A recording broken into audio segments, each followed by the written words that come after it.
Hi, it's Giselle again, doing my weekly tips and techniques on how to improve your well-being. Anyone who sort of works with me kind of knows I'm always harping on about the importance about compassion. Compassion being compassionate to yourself and compassionate to others. And when we are able to train our compassionate self, this will result in reduction of depression, anxiety, anger, and give a greater sense of well-being and contentment within our lives.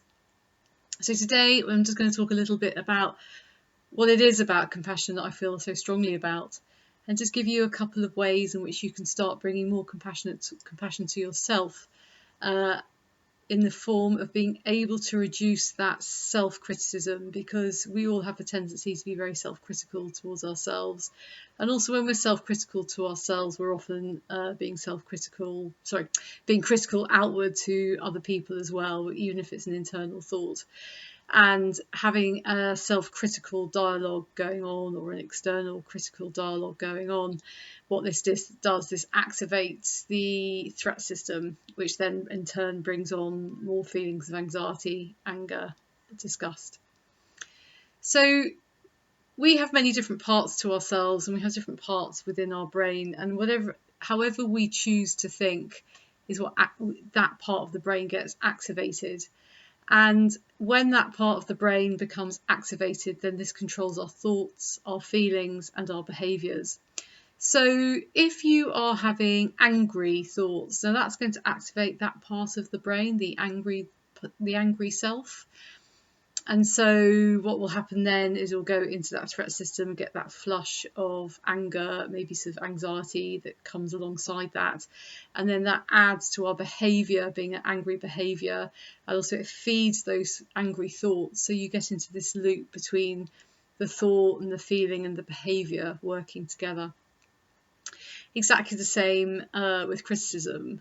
If you are having sort of a very self-critical dialogue, what you're activating there is the contemptuous, competitive part of the brain, which then in turn sort of brings in those feelings, and having those feelings and thoughts and behaviours of criticism is not a nice feeling, and that can lead on to all sorts of things: comparison, feelings of failure, feelings of disappointment. And then that in itself feeds into the threat system, adding to those feelings of anxiety and low mood, not feeling very good about yourself, or in which the environment in which you're in. So if you flip that, and if you're able to start training up the compassionate part of your brain, training up that sense of compassion, so if you're able to tune in to that, turn it on, really be able to train up that aspect to yourself, to be able to listen to that self-compassion, to those compassionate thoughts, then that in turn activates that part of the brain, and that creates those feelings, those thoughts, those compassionate behaviours. And this can be really life-changing, and it can really alter the way you feel within yourself and how you respond to your outer environment, whether it's the people in your life or how you perceive those around you. The more compassion you're able to have towards yourself and to others, the better your life becomes. It just is the result of that. So the thing is about compassion, we have to train ourselves to use that part of our brain. So what we can do, first of all, I'm going to take you through a two-step process. So there's a bit of a soothing breathing that you do. You sort of prepare yourself. And then there's this little activity that you can do to help yourself to start activating that compassionate side, because being in that self-critical state becomes a pattern, it becomes a habit, it becomes a part of your personality. But the wonderful thing about the brain is whatever pathway that you fire, whatever neurons you're firing, when they fire together, they wire together. So it means that you can start altering the way your brain works. You can alter the patterns that your brain activates. But this takes time, it takes training. It's like with anything, when you're learning anything new, you have to repeat it and repeat it to get there. So first of all, what you do is you just get yourself in a comfortable position and you start to bring your attention to your breathing. I'm not asking you to make any changes, I'm not asking you to do any different, but just start bringing your attention to your breathing, noticing it going in and notice it going out. And as you do this, you might start to notice that your breathing gradually starts slowing down. Maybe just placing your hands just on that V of your diaphragm, noticing, feeling your stomach coming in and your stomach coming out. The more relaxed you become, the deeper and the lower your breathing becomes. Now, so just placing your hands on your rib cage and noticing your ribs going out and then going in. As you're breathing in and breathing out.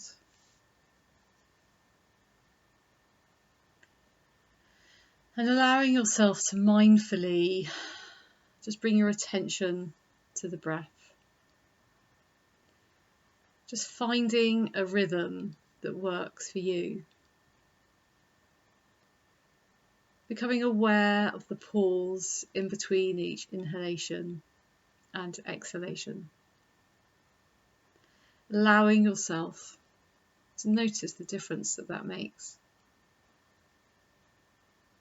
Maybe spending 30 seconds, a minute. And if you're somebody who finds doing breathing creates a bit of anxiety within you, that's okay. But what would be really good is if over time you could train yourself to realise actually it's fine. So you could start off by just doing it for a few seconds and then building it up slowly. Because the benefits to getting this soothing breathing just to ground you, prepares you, start switching off that stress part of you. So the second part of the exercise is a visualization. And this visualization is to help you start turning off your self-critical part and start allowing your compassionate part to start coming in more. So just closing your eyes. I want you to visualize what your self-critical part might look like. Is it human? Non-human? Does it remind you of someone? Hear it. Hear what it sounds like. Maybe is it speaking to you? What type of voice does it use? What tone is it? Does it remind you of anyone?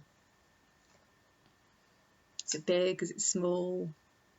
Because at the moment, that is the part that's possibly got the most power right now. So really focusing in on what that self-critical part looks like.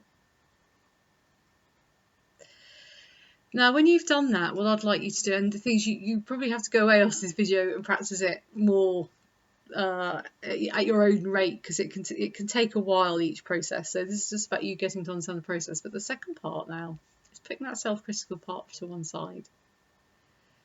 And I now want you to create your compassionate self. What does that compassionate self look like? Is it someone that you recognise? Is it human, non-human? How does it speak? Do you recognise that voice? Is it someone that you know? Or something that you recognise? And I want you to make that compassionate self strong, powerful, make the colours bright. Because this is the part that you're going to start listening to now. And when you feel that your compassionate self image is strong and you can connect to that part, I want that part to be